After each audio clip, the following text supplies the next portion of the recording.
Now, as I said, we're in our series about looking to Jesus and considering Him. And our theme verses are from Hebrews 12, verses 1, 2, and 3, that we are looking to Jesus.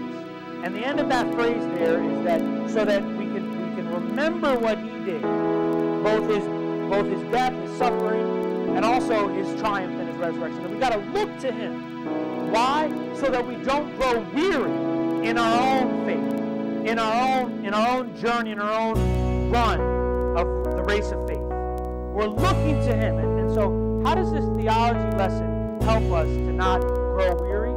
Well, it helps me by remembering that if I look to Jesus, if I remember these things that we're looking at that may be familiar to all of us, or not, wherever we find ourselves this morning, that through Jesus we can have access to the Father.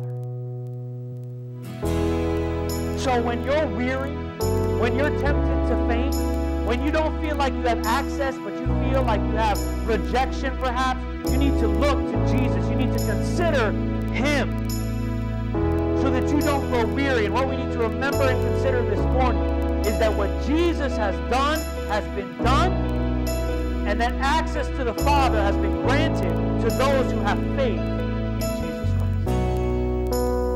So don't grow weary. Go boldly. Don't grow weary. Be confident. And I'm including in the time that you would go boldly and confidently, that time when we are most unlikely to think that we can.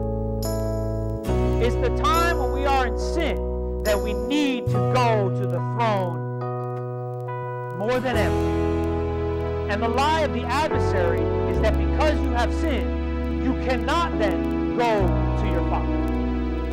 Is God happy that we sin? No. Does He want us to sin? No. Jesus died because of the sin. Okay, this is a big deal. But if while we are in sin, we think that we cannot go to the Father to be freed from sin, we are in big trouble. That is the time I need to go the quickest and the most.